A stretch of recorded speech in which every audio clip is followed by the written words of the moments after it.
দিল্লির কনস্টিটিউশন ক্লাবে ঠান্ডা ঘরে বসে চাঁদের হাট, ক্যামেরার সামনে চড়া হাসি আর তার সঙ্গে দাবি 23টি বিরোধী দল নাকি এক কাট্টা। কিন্তু এই মেয়েকে একতার পেছনের কঙ্কালটা দেখছেন কি?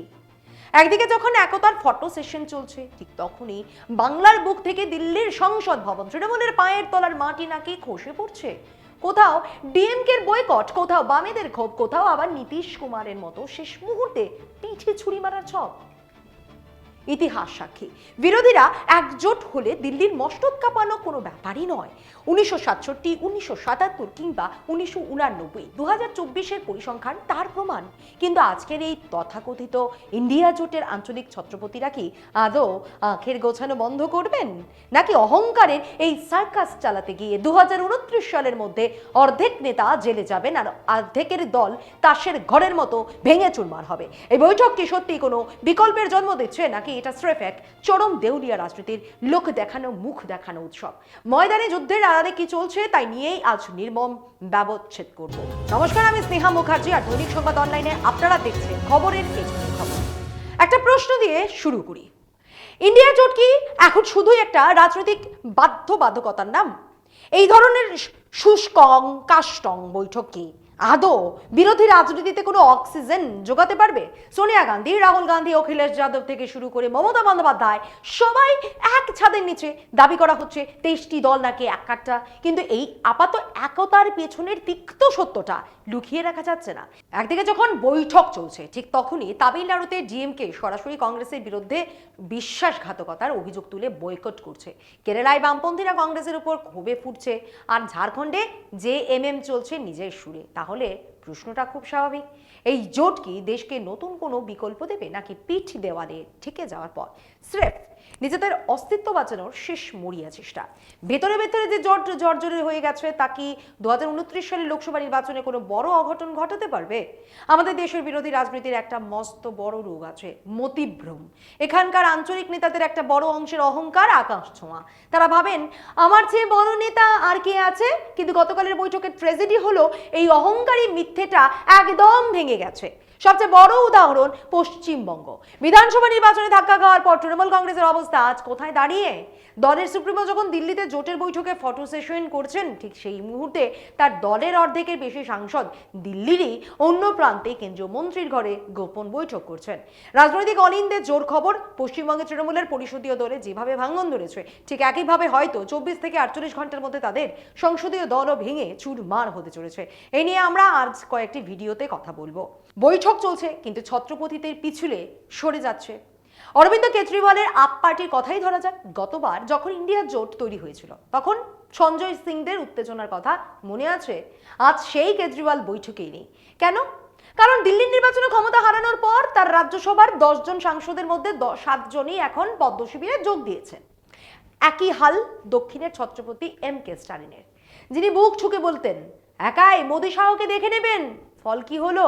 শুধু যে নির্বাচনে হারলেন তাই কিন্তু নয়, নিজের আসনটিও খোয়ালেন। বিহারের তেজস্বী যাদব পরপর 3 বার নির্বাচনে হেরে এখন হ্যাট্রিকের বৃত্তে। সঙ্গে যোগ হয়েছে পারিবারিক তীব্র গৃহযুদ্ধ আর কেন্দ্রীয় তদন্তকারী সংস্থাগুলোর সাঁড়াশি চাপ। উত্তরপ্রদেশে 37টি আসন পেয়ে অখিলেশ যাদব লোকসভার পর বুক ফুলিয়ে ঘুরছিলেন ঠিকই, কিন্তু সমাজবাদী পার্টির সেই তেজি ভাবটা উধাও। আগামী বছরের গোড়াতেই রাজ্যের বিধানসভা নির্বাচন, আর অখিলেশ খুব ভালো করেই জানেন দেশের মুসলিম ভোট ব্যাংক এখন আঞ্চলিক দল ছেড়ে দ্রুত কংগ্রেসের দিকে ঝুঁকছে। উত্তরপ্রদেশে আজ কংগ্রেসে হাত ছাড়লে কাল অখিলেশের নিজের পায়ের তলার মাটি ধসে যাবে। অন্যদিকে ঝাড়খণ্ডের হেমন্ত সোরেনকে নিয়ে রাজনৈতিক মহলে কানাঘুষো চলছে। তিনি নাকি তলে তলে বিজেপির সঙ্গে সমীকরণ সাজাচ্ছেন।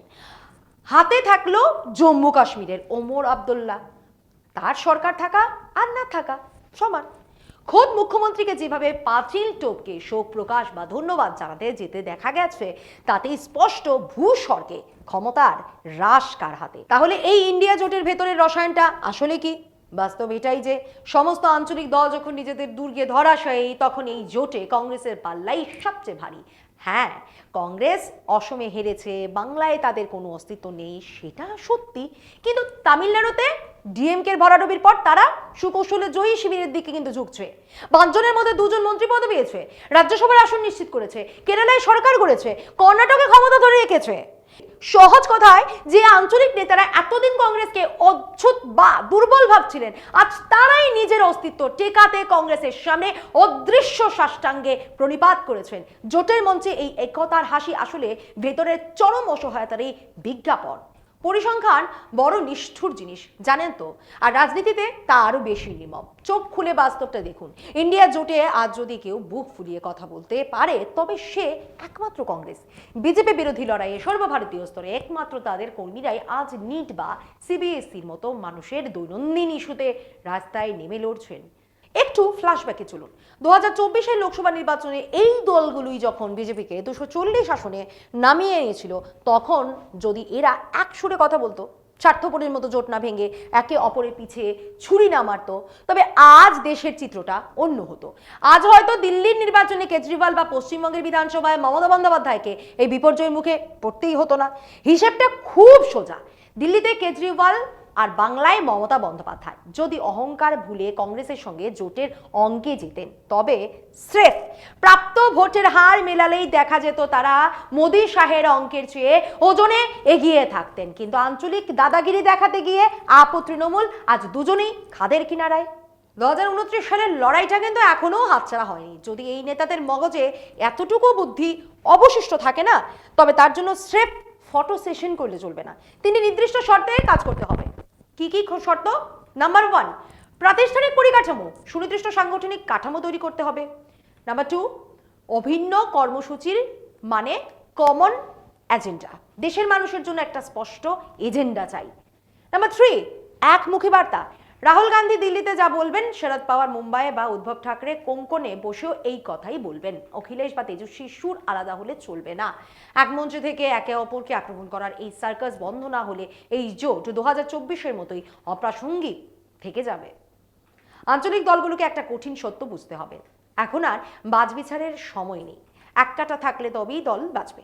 নেতারা জেলের বাইরে থাকবেন, আর যদি এই জোড়াতালির অহংকার বজায় থাকে তবে দলও ভাঙবে। নেতারাও জেলে যাবেন এবং অদূর ভবিষ্যতে এদের রাজনৈতিক অস্তিত্বটাই ইতিহাসের পাতায় চলে যাবে। বিজেপির লক্ষ্য সেটাই, সেই লক্ষ্যেই তারা আরএসএসকে সঙ্গে নিয়ে এগোচ্ছে। এখন প্রশ্ন উঠতেই পারে, নেতা কে হবেন? অবশ্যই রাহুল গান্ধী, তবে সেটা পরের প্রশ্ন। আগে তো একসঙ্গে এক নৌকায় বসার মিনিমাম সত্যটুকু দেখাতে হবে।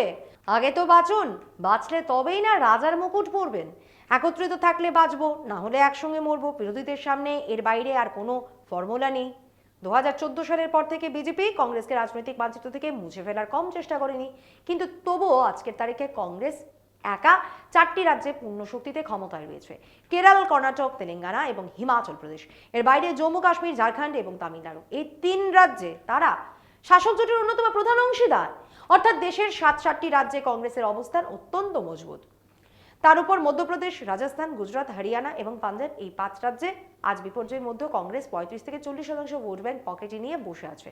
এই 5 রাজ্যে কংগ্রেসই প্রধান বিরোধী দল। অতএব যে জাতীয় দলটার ভোট শেয়ার এখনো প্রায় 40%-এর কাছাকাছি, তাকে দুর্বল ভাবা রাজনৈতিক দেউলিয়াপনা। একই সঙ্গে দেশের সংখ্যালঘু ভোটাররা আজ আঞ্চলিক দলগুলোর নৌকা ছেড়ে সরাসরি কংগ্রেসের দিকে তাকাচ্ছেন। কারণ কি? কারণ একমাত্র কংগ্রেসই তাদের ইস্যুতে রাস্তায় নেমে লড়াইয়ের সাহস দেখাচ্ছে। মহারাষ্ট্রের দিকে তাকান, কংগ্রেস যদি সেখানে আজ দুর্বল হয়, তবে উদ্ধব ঠাকরেও কি খুব সুবিধাজনক অবস্থায় আছেন?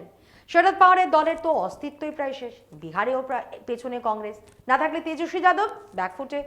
উত্তরপ্রদেশে অখিলেশ যাদব শক্তিশালী ঠিকই, কিন্তু তার এই শক্তির পেছনে রয়েছে মুসলিম ভোট ব্যাংকের এই কংগ্রেস অভিমুখী সমর্থন।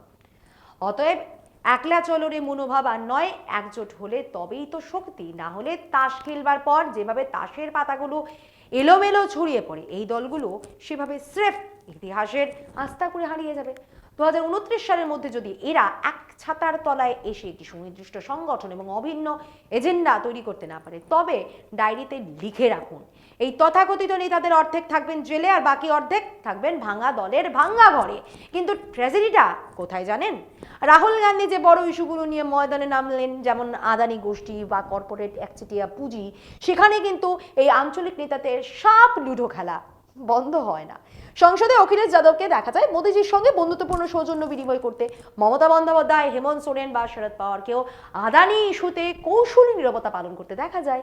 যে মূল পিচে রাহুল গান্ধী খেলছেন, আঞ্চলিক ছত্রমিত্ররা বারবার তা থেকে গা বাঁচিয়ে চলছেন।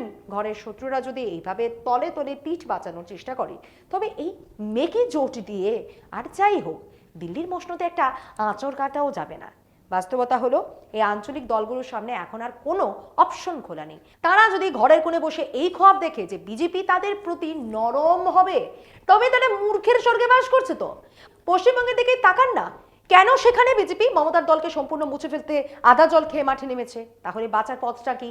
মমতা বন্দ্যোপাধ্যায়ের উচিত অহংকার ঝেড়ে ফেলে রাজ্যে বাম ফ্রন্ট এবং কংগ্রেসকে সঙ্গে নিয়ে একটা শক্তিশালী আঞ্চলিক ফ্রন্ট তৈরি করা, একসুরে কথা বলা। আপনি বলবেন এই তো অসম্ভব, বামেরা কখনো পশ্চিমবঙ্গে মমতার পাশে বসবে? কিন্তু দাদা, রাজনীতিতে অস্তিত্ব বাঁচলে তবেই না লড়বেন। একই সমীকরণ উত্তরপ্রদেশ বা বিহারেও খাটে। ইন্ডিয়া জোটকে শুধু দিল্লির ঠান্ডা ঘরে ড্রয়িং পলিটিক্স করলে চলবে না, রাজ্য স্তরে নেমে বিজেপিকে কোণঠাসা করার মতো ধারালো ইস্যু তুলতে হবে। গত লোকসভা নির্বাচনে কি তামাশাটাই না আমরা দেখলাম। নেতারা জ্ঞান দিলেন আমাদের জোট তো শুধু জাতীয় স্তরে, লোকসভা ভোটের জন্য ব্যাস যেই বিধানসভা বা পুরসভার ভোট এলো অমনি একে অপরের পিঠে ছুরি মারা, গালিগালাজ আর কুৎসিত কাদা ছোড়াছুড়ি শুরু হয়ে গেল। সাধারণ মানুষ কিন্তু বোকা নন, ভোটাররা সব বোঝেন। আপনি যদি জোটে থাকেন তবে পঞ্চায়েত পুরসভা থেকে শুরু করে বিধানসভা এবং লোকসভা তিনটি স্তরেই আপনাকে এককাট্টা হয়ে পাহাড়ের মতো শক্ত দাঁড়িয়ে থাকতে হবে। লোকসভা ভোটে কোলাকুলি আর বিধানসভা ভোটে লাঠালাঠি, এই দ্বিচারিতা সাধারণ মানুষ বরদাস্ত করবেন না। আর এই সার্কাস যদি চালাতে হয় তবে এখনই জোট ভেঙে দেওয়া উচিত। কংগ্রেসের তখন একা লড়াইটা অনেক বেশি সম্মানের। আজ দিল্লির বৈঠকে বসা এই 23টি দল যদি এখনো নিজেদের স্বার্থপরতা ভুলে এক না হতে পারে, তবে 2029 সালের পর ভারতের রাজনৈতিক মানচিত্রে এদের খোঁজার জন্য দূরবীন লাগবে। ইতিহাস কোনোদিন মিথ্যে বলে না।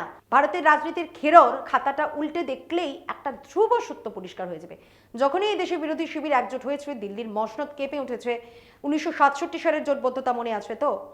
নটি রাজ্যে কংগ্রেসের একাধিপত্য ধুলোয় মিশে গিয়েছিল। 1977 সালে জনতা জোটের ধাক্কায় মহাশক্তিশালী ইন্দিরা গান্ধীর সরকার উপড়ে গিয়েছিল। 1989 সালে ইতিহাসের পুনরাবৃত্তি ঘটল, কংগ্রেস আবার ক্ষমতাচ্যুত হলো। এমনকি 2024 সালে যখন ইন্ডিয়া জোটের নামে বিরোধীরা এককাট্টা হলো, নরেন্দ্র মোদীর একক সংখ্যাগরিষ্ঠতার দম্ভ চূর্ণ হয়ে গেল। 2024 লোকসভা ভোটের ঠিক আগে নীতিশ কুমার যদি শেষ মুহূর্তে বিশ্বাসঘাতকতা করে পিঠে ছুরি না মারতেন, তবে হয়তো আজ দিল্লির বুকে বিজেপির এই সরকারটাই তৈরি হতো না। নীতিশ কুমারের শিবিরের অবশ্য পাল্টা সাফাই হচ্ছে। কেজরিওয়াল আর মমতা বন্দ্যোপাধ্যায় নাকি শেষ মুহূর্তে মল্লিকার্জুন খাড়গের নাম প্রধানমন্ত্রী পদপ্রার্থী হিসেবে ভাসিয়ে দিয়ে নীতিশকে কোণঠাসা করেছিলেন, তাই তিনি জোট ছেড়েছেন। এসব কথাও ভিত্তিহীন। নীতিশ কুমার যদি সত্যি বিশ্বাস করতেন যে দেশের ধর্মনিরপেক্ষতা বিপন্ন, যদি সত্যি মোদীজির নীতির বিরোধিতা করতেন, তবে স্রেফ একটা পদের লোভে নিজের আদর্শকে মাঝ সমুদ্রে বিসর্জন দিতেন না। তবে একদিক থেকে ভালোই হয়েছে, নীতিশ কুমার জোট ছেড়ে চলে গিয়েছেন। যার নিজের আদর্শের প্রতি মিনিমাম দায়বদ্ধতা নেই, তেমন নড়বড়ে সঙ্গীকে নিয়ে যুদ্ধের ময়দানে জেতা যায় না। বিজেপি সেটা হারে হারে টের পেয়েছে বলেই নীতিশের কার্যত কোমর ভেঙে দিয়েছে। লড়াইয়ের এই স্তরে দাঁড়িয়ে নেতা কে হবেন সেটাই বড় প্রশ্ন নয়। আসল প্রশ্ন হলো একসঙ্গে থাকার সেই ইস্পাত কঠিন সংকল্প। আগে একটা প্রাতিষ্ঠানিক পরিকাঠামো তৈরি হোক, একটা অভিন্ন এজেন্ডায় সহমত তৈরি হোক। হিন্দু বিয়ের সনাতন রীতির মতো আগে তো অগ্নিকে সাক্ষী রেখে 7 পাকে বাঁধা পড়ার প্রতিজ্ঞাটা করতে হবে। বলতে হবে সুখে দুঃখে আমরা একসঙ্গেই বৈতরণী পার হব।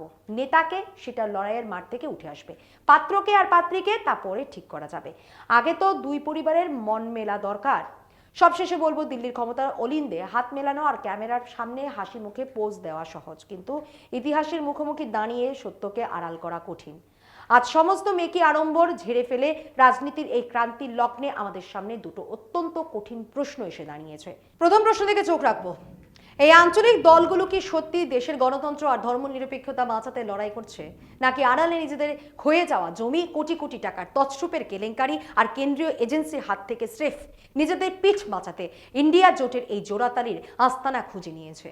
দ্বিতীয় প্রশ্ন, যদি 2029 সালের লড়াইয়ে নামার আগে এরা নিজেদের অহংকার বিসর্জন দিয়ে একটি অভিন্ন সংগঠন ও একক নেতৃত্বে মেনে নিতে নাই পারে, তবে দেশবাসী কেন এক মরীচিকার পেছনে নিজেদের মহামূল্যবান ভোট নষ্ট করবে? ফটো সেশনের দিন শেষ, এবার ময়দানে টিকে থাকার আসল লড়াই। দেখা যাক জল কোথায় গড়ায়। আজ এই পর্যন্তই। এমন আরো বিষয় জানতে অবশ্যই চোখ রাখুন দৈনিক সংবাদ অনলাইনের পর্দায়। লাইক, কমেন্ট, শেয়ার করুন, দেখতে থাকুন দৈনিক সংবাদ, শুধু নামই যথেষ্ট।